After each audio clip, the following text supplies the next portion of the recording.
Welcome back, YouTube. Today I'm going to show you how to install a big bore kit on your GY6 150. So I've got this 150cc A motor here and a 171cc big bore kit.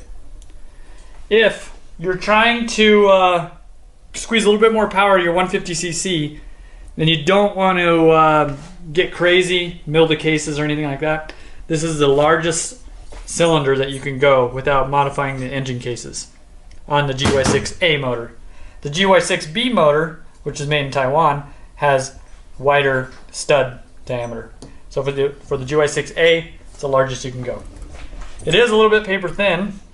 Never had any problems though. And then we got the A9 cam shaft, and the rings and the piston.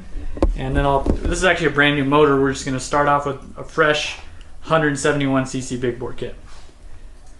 If you want to make it even bigger, you can do a stroker crank. If you want to go even larger than that, we have this NCY case milling tool. So basically you would need to pull your crankshaft to get it down to the bare cases, and then you can bolt this sucker up just like the cylinder would bolt up to the engine, and you hook your drill up to it and it slowly cuts away, and you can adjust the size and everything. So that's an option. All of these parts can be found on our website at rollingwrenchdenver.com. Alright, so if you're new to the channel, hit the little blue bell that's right on the side and the subscribe button to be notified of future videos that come out. Oh, before I start, I just want to mention, because people will probably have questions because they'll see this. This is a breather. This is a kit that you can get on our website. It basically helps the engine breathe. It's kind of like if you pour a milk jug upside down, it burbles. If you pop a hole in the back, it pours out quickly. Kind of that concept, except for it helps the engine breathe a lot better. You'll notice performance increase pretty quick. And then you run this this pipe up, and you notice there's already oil in it, because it'll blow by oil. But you just have to put that up higher.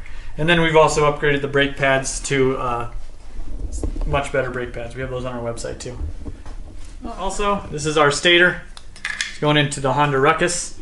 This will be a direct plug into the Honda Ruckus if you have any questions about that. And if you have a GY6 that you want built, or you want to buy a GY6 engine from us for your Ruckus or whatever, we can build them. This is actually a customer's right now. Decided to do the video since it's super requested. Most of our videos here on YouTube are completely free. This one actually is a paid video. So I'm going to give you a preview on this GY6 top end rebuild / big bore install. And then you could decide if the video is right for you to purchase. So enjoy the preview, and if you find the video helpful, just click the link below. First thing we need to do is get these engine shrouds off. I'll start by removing the side one. This motor is put together with mainly 8s and 10 millimeters. So you got these two. You get this fan off. To love 4 bolts. Get that guy out of the way. I always like to just keep all the bolts together, that way you don't misplace it. And then we got to get these guys off.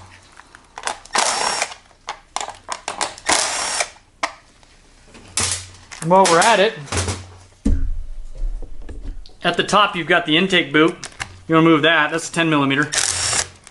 There's just going to be some studs that stays in. This kit, you can also do the big bore head if you want. I'm not doing that in this one. Then on the other side, on the kickstart side, you got an 8 millimeter here, and then one on top too. Your shrouds may be a little bit different than this. So now we can kind of like pull that out of the way, that little hose, and then we can kind of swivel this down. The cases open up like this. I'll show you why in just a second. Just like that. Let me show you what I mean. See these, how these just plug in like that? Right there? So you don't want to like tilt it too much. That's on the opposite side. So you can get the shrouds out of the way, and then you can remove this guy. This is a rubber gasket. You'll reuse that. A lot of times you'll find these ripped. You can get a new one if that happens. Now there's some 8mm bolts here, and then you've got this emission control. You can block that off if you want. Actually, I'd recommend it because you're going to get some backfire on your through exhaust with this installed. So they sell little caps. We have them on our website, rollingwrenchdenver.com, or you can do the cheap way and just pinch off the chrome hose with some pair of dikes. So 8mm again, and then there's 4 on the head. Do it in a cross pattern. Loosen these in a cross pattern. Okay, should be able to pull that off. There we go. Set that aside. Okay, some 8mm there. I'm removing all of these with an impact. When you install, you definitely don't want to use an impact. So there's that. Okay, at the top, more 8mm. This is your timing chain tensioner. And then actually, well, I have that halfway screwed in. Just pop this guy loose. It's just a Phillips head, just slightly like that. Okay, and then we can remove the rest of them.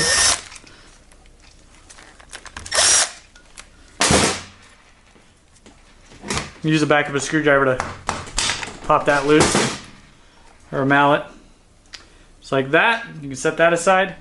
Okay, now the cylinder head bolts. Again, I'm using the impact to remove, not to install. Just go in a cross pattern.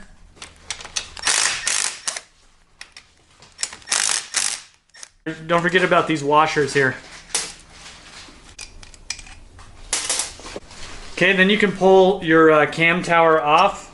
Just give it a little wiggle. Just like that. And you can set that aside. You notice how it says EX there. That's exhaust. You want that to point down when you do the install. And the cam, you can pull the chain off. It's the old cam. Now we can give this a little wiggle. And pull that off. Alright, well thanks for watching the first half of this video. If you want to watch the rest of the video, just click the link down below. It'll send you over to our website where you can purchase the video for a small fee in comparison to what we charge if you were to come to my business, Rolling Wrench. Again, I appreciate it, and we'll see you in the next chapter.